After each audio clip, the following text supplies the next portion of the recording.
Hi guys, welcome back to another Matchbox Garage video. I'm Rob and today I shall be attempting to take this old Tonka toy from shabby to shiny, and this video is a collaboration or build-off video with my friend Mr. George Hodges on the other side of the pond there in beautiful USA. And this car, along with the Tonka that George is going to be playing with today, was kindly donated by our other friend Mr. Tony Bolini, again in the beautiful US of A. And I think, well, we've both, myself and George, received probably hundreds of cars now from Tony, and of course we both greatly appreciate it. And I think it was almost Tony's wish that we do this Tonka build-off, and so this is for Tony, this one, and I hope Tony enjoys it, and obviously the rest of you too. So this is the first Tonka that I've kind of not necessarily had, but had so that I want to take it apart, had so that I want to restore it, or mildly customize it, should we say.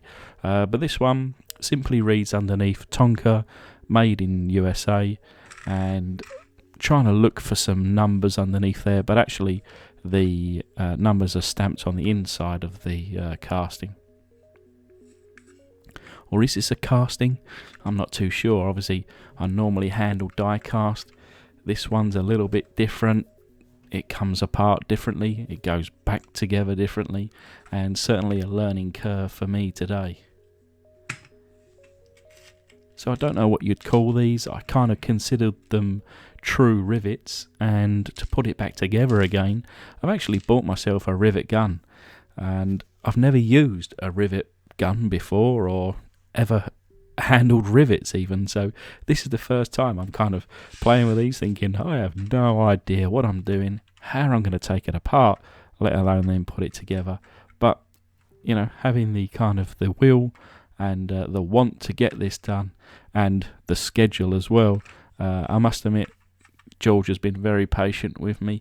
I kind of wanted to get the original Tonka decals, which I couldn't buy from the UK, or I struggled to find them, so I had to buy them from the US and wait, you know, that additional time. So yeah, a little bit later than we'd first planned on this Tonka build-off, but you know, we're there now. So what I'm going to do is kind of drill down, or I drilled through the centre of the rivet as I would normally do to take a a die-cast car apart. But again, I'm learning. Never done this one before. I'm figuring out how to do it. And as I was drilling through the centre, it pulled the rivet through. But then it stopped. So I'm trying to obviously figure this out. I'm trying to pull it out. Do I need to cut it off? Do I need to, drill it out further? But ultimately, there was almost, you could consider like a rivet on the other side, and it just wasn't going to be coming through that hole. But what I did manage to do was pull the whole thing off of the base without having to take these out. Now, I don't believe I could have done that kind of without, and what am I trying to say? So I thought about, at this point, I thought I'd wasted my time by trying to drill that out and buying this rivet gun, etc. But I think I still needed to drill through that. I still needed to pull it through that plastic. So in my head, I still needed that rivet gun, and I hadn't wasted all that time and money for that as well.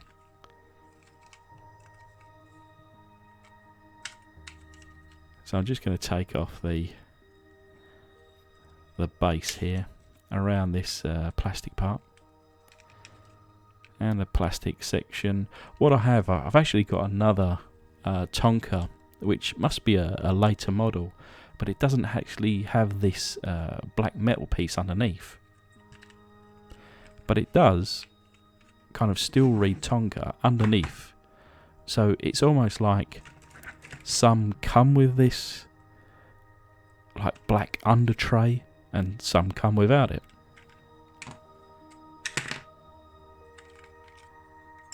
So there it's off finally. And then the wheels just pop off.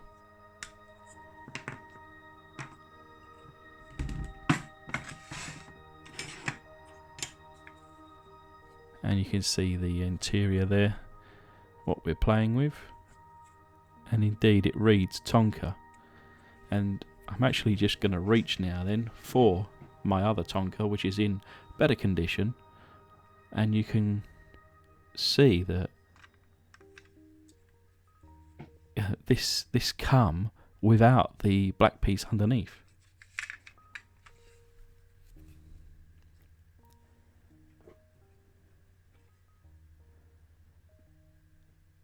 So I don't know, was that a optional extra?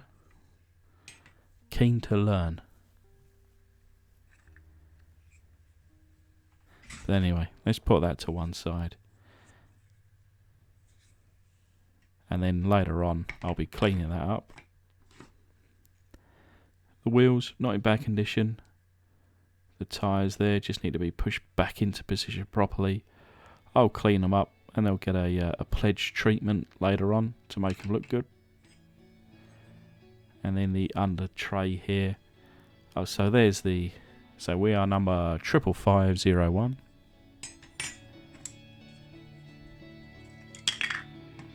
And the window section pops out. And it is relatively scuffed up, but thankfully no deep gouges, no cracks.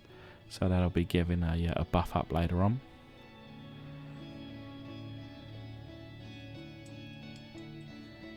But I do need to take out these rivets. You can see I've started to drill out the one on the front. And I want them gone for me to paint this casting, and then I'm going to put in fresh rivets later on.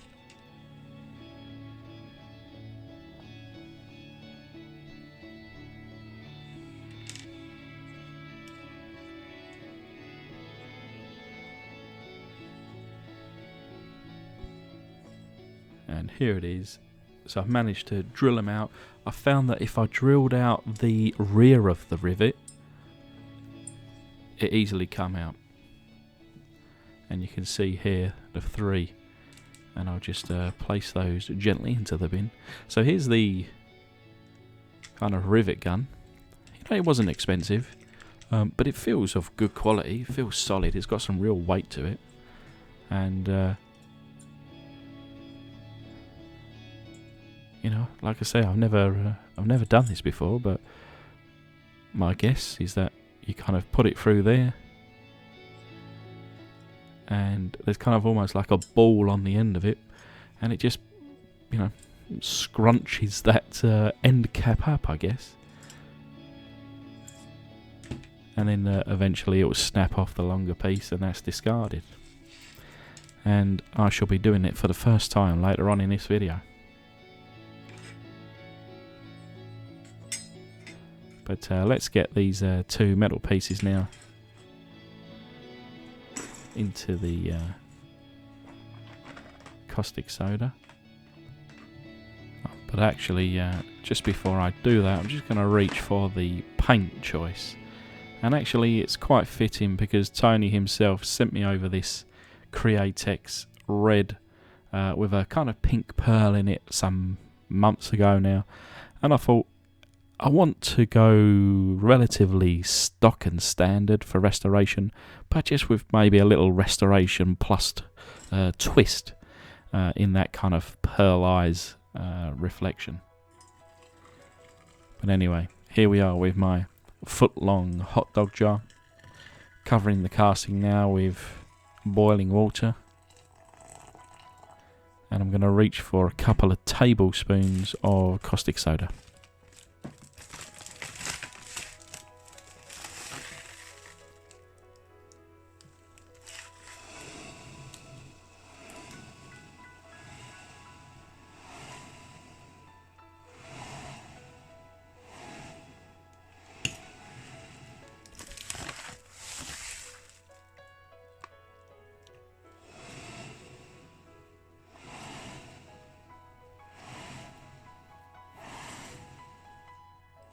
can see I'm just putting it in rather gently. I don't need the caustic soda bubbling over, which it can do if you drop it in too quick.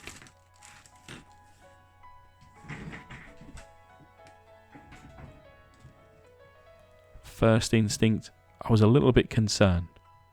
Not a lot happening with this one. I was hoping to see the paint just fall off between, well, kind of beneath all of our eyes. But no, but that's not a problem. We've got time. I shall place it to one side. And whilst that's doing its business, turn our attention to the plastic parts here. Get it into some warm water and get it nicely cleaned up. And this was where I used my little brush here, really kind of get into these wheels, and they come up really nice. And I thought, well, you know, I've got this pledge solution out, ready for the window section. Why not give it a try on these wheels?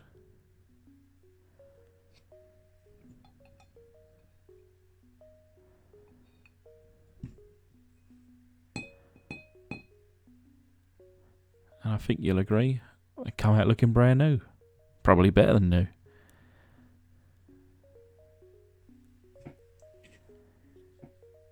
So after the little soapy bath, the interior's come out better than what it was. Still a little bit stained and a little bit scuffed. So I'm going to kind of give that a fresh paint of white later on. Same again with the glass section here. It's not bad, but like I say, it's kind of lightly scuffed and all those years of play. So what I'll do is I'll kind of take down really that top layer of light scuffs with my 1200 grit. I'll buff it back up to clear, and I think you'll agree it looks quite good as that. But this, of course, will be getting the pledge solution dip as well, just to get that looking shiny like day one again.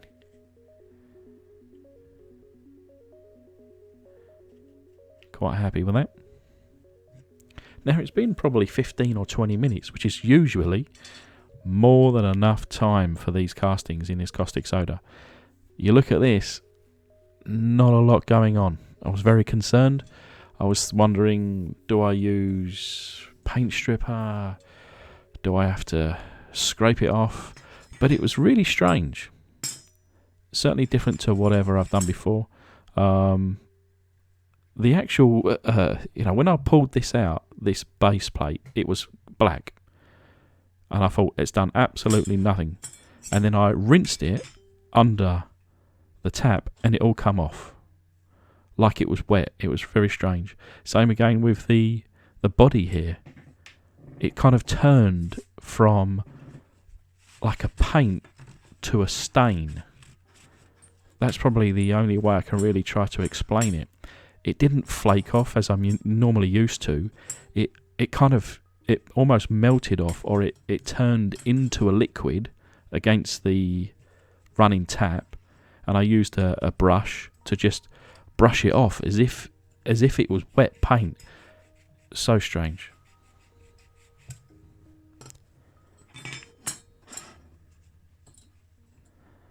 But ultimately, the caustic soda did do its job. A little bit of additional clean up than usual, but I'll take that. Like I say, I was worried it didn't work at all. So now what it did reveal is that underneath all that paint, this bodywork was in poor shape. It was relatively flat and relatively smooth, but it had this kind of wiry, I don't know, rusty thing going on. And I'm never going to get this perfect. So I used the wire wall attachment there on my rotary tool. Took off anything that was kind of sticking out or, really bad or excessive. and then I just used my 1200 grit sandpaper and then went to town for probably an hour over the whole outside of this car. Again, just to try and make it as smooth as possible. But now that that paint's off, I'm gonna, and I must admit, it was a little bit difficult trying to do it because it was all flopping around. Now I'm gonna put the rivets back on the front of this casting. Now remember, I was able to take the inside out and the base off whilst the rear rivet was out and the fronts were in place. So I thought I'll put in these fronts and I'll leave the rear out until the end. It's going to be a different colour, but I don't mind that. And actually, you guys can let me know down in the comments section whether you want me to paint it, but of course it'll be brushed on.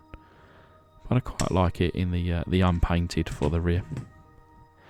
So there's my very first rivet. And I tell you what, it won't be the last time I do it.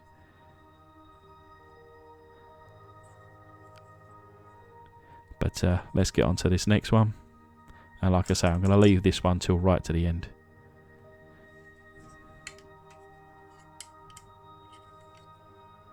And as I mentioned, we've got the interior back in just for, you know, and the base plate there. And I actually quite liked it in this kind of raw, you know, no paint on it. It looked quite good. But like I say, I can't actually put that rear rivet in without putting the interior in first. So like I say, here it is. And it's as smooth as kind of I can get it, or smooth as time will allow. And in a way, I thought it feels smooth. It doesn't look smooth, but it feels smooth.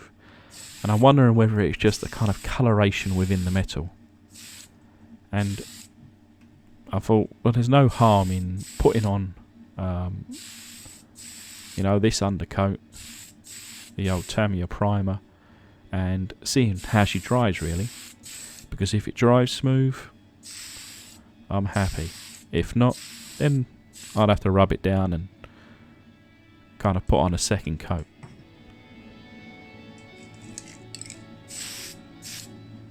And this casting doesn't have the smaller details like the little Matchbox that I'm normally dealing with, so I didn't mind putting on like an extra layer or a thicker layer of undercoat just to make sure that, you know, it was as smooth as I could make it.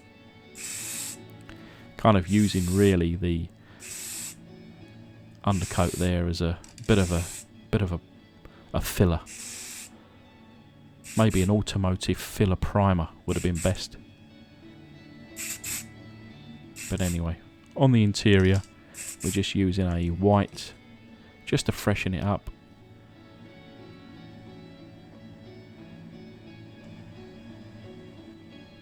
And on the base plate, just with the black here. And these aerosols are super cheap. You know, we've got pound shops. Bought them from a pound shop. I guess in America there'd be dollar stores.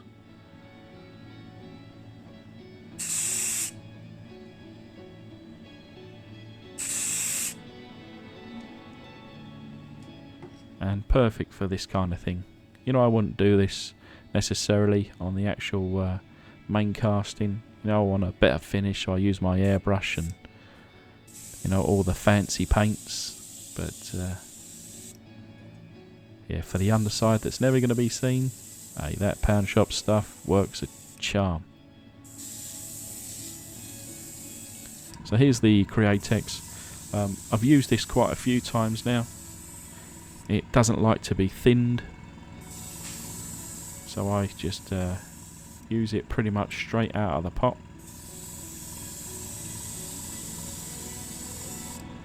It does dry in a kind of satin finish, so you do need to go with a clear afterwards if you want it to shine. I've used the X22 on this one today. But yeah, I'm painting this, and I'm, you know, like I say, George I believe he's one of the best painters. You know, I watch a lot of the die-cast guys. I don't watch everybody because there's so many now, but you know, many that I watch, and you know the ones that I watch because you'll find me in the comment section. But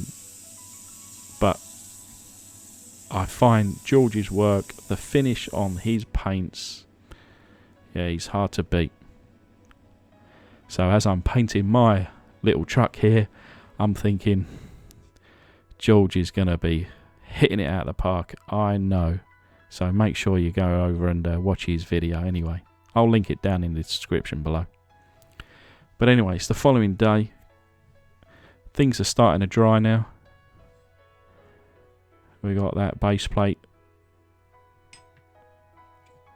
And then the interior here, nice and dry, looking fresh.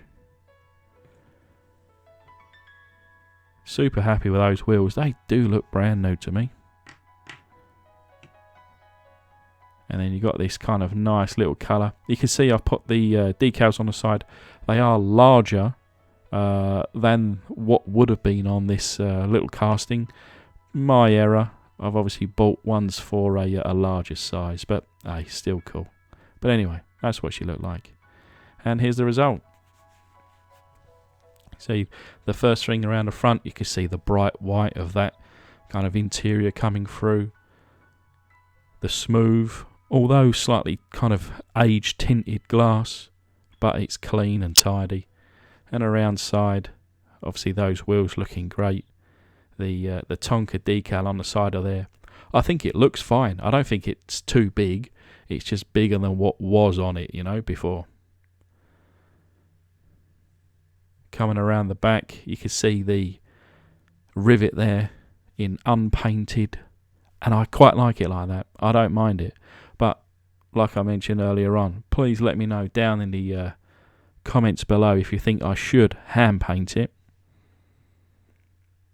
But you know, the colours are not massively different. It's just got that little bit of, you know, pink pearl, and it just makes it a little bit special. But anyway, I just want to thank my patrons, and obviously a big thanks to Tony to sending over these castings to both me and George. And then lastly, a big thanks to George for coming together with this build off today. As I mentioned previously, check out his channel, check out his video, give him a sub, give him a like, mention me in the comments if you haven't you know, seen his channel before. I'm sure he'll appreciate it, as will I.